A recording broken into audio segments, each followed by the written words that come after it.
এই গাছটাতে অনেকগুলো কড়ি ছিল, পুরনো গত বছরের কড়ি। সেগুলো কিছু ফুল ফুটেছে, আবার কিছু কড়ি দেখলাম ঝরে মাটিতে পড়ে গেছে, আর অল্প দুটো একটা কড়ি আবার আছে। আর এখন যে পাতাগুলো ছাড়ছে এখান থেকে নতুন কড়ি গজাবে।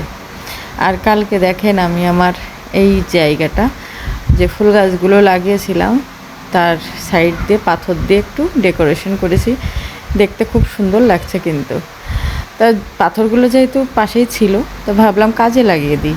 আজকে সকাল থেকে এই মনটা ভীষণ খারাপ। আজকে আর মন চাচ্ছিল না যে আমি ভিডিও এডিট করি, ভয়েস দিই বা ভিডিও আপলোড করি। এত কষ্ট করে ভিডিও আপলোড করি বা এত কষ্ট করে ভিডিও এডিট করি, এরপরে যদি একটা ভিডিও নষ্ট হয়ে যায় তখন কেমন কষ্ট লাগে বলুন তো। আজকে সকালবেলায় আমি ভিডিও আপলোড দিতে যেয়ে দেখি কি আমার কিছু কিছু ভিডিও, মানে আমি যেগুলো এডিট করে প্রস্তুত করে রেখেছিলাম সেগুলো ডিলিট হয়ে গেছে। যদিও আমার মেমোরি ফুল দেখাচ্ছিল, আমি কিছু জিনিস ডিলিট করতে গিয়েছিলাম, হয়তো বা আমার না বুঝে চাপ দেওয়ার কারণে কোনো ভিডিও যেটা আমার জরুরি ছিল, যেটা আমার পছন্দের ছিল, যেটা আমার দরকারি ছিল, সেই জিনিসগুলো যদি ডিলিট হয়ে যায় তখন কেমন লাগে। এই জন্য মনটা খুব খারাপ ছিল, আজকে আর ভিডিও করতে ইচ্ছা করছিল না। তারপরেও ভাবলাম যেহেতু কাজ শুরু করেছি সেহেতু মন খারাপ করে আর কি করবো, আবার নতুন করে কাজ শুরু করি। তাই তো সব কিছু ভুলে আবার নতুন করে চলে আসলাম ভিডিও এডিট করতে, ভিডিও করতে। তো প্রথমে সকাল থেকেই অল্প একটু অর্ধেক ভিডিও করেছি, সেটুকুই আজকে আপলোড দেব। সকালে আগে গাছগুলোতে জল দিতে হয় আমার, সকাল যেহেতু এখন অনেক গরম পড়ে, তারপরেও আজকের সকালটা বেশ ফ্রেশই ছিল।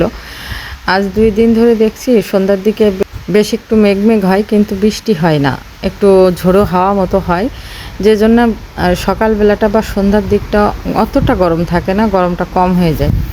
কিন্তু দুপুরবেলাটা প্রচণ্ড গরম থাকে।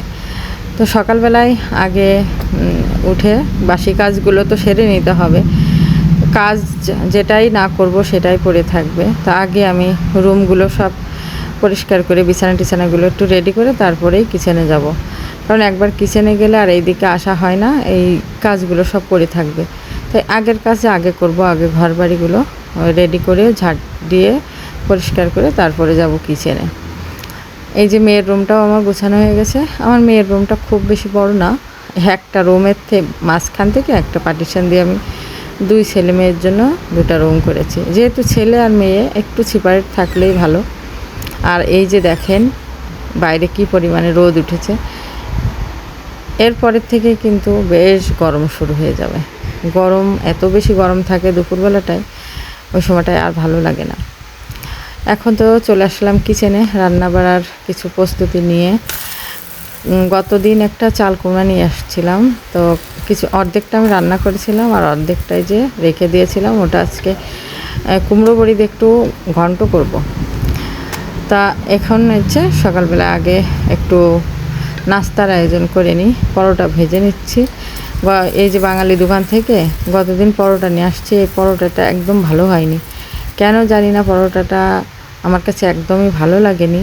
আমি ভাবলাম বলি, তারপরে আবার ভাবলাম থাকবে যাক, এরপর থেকে আবার নেব না, অন্য কোনো জায়গা থেকে নেব হয়তো বা, কারণ ওদের পরোটাটা এর আগেও আমি একদিন নিয়ে আসছি, আমার পরোটাটা ভালো লাগেনি। কারণ আমার মনে হয় ওদের ফ্রিজের কোনো সমস্যা হতে পারে, ফ্রিজের যে তাপমাত্রাটা থাকে, আমার মনে হয় তাপমাত্রাটা হয়তো বা পরোটাটা রাখার জন্যে অতটা ভালো, মানে যথেষ্ট না, আর একটু তাপমাত্রা বাড়িয়ে দিলে হয়তো বা ভালো হয়।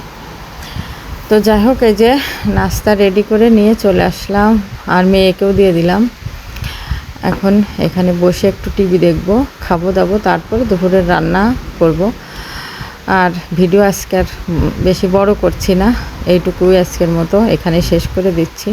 সবাই ভালো থাকেন, আর যাওয়ার আগে অবশ্যই আমার চ্যানেলটাকে সাবস্ক্রাইব করে যাবেন, আর লাইক কমেন্ট করতে ভুলবেন না। কমেন্ট করে আপনার মতামত জানাবেন, তাহলে আমি কাজ করার উৎসাহ পাবো। তো সবাই ভালো থাকেন।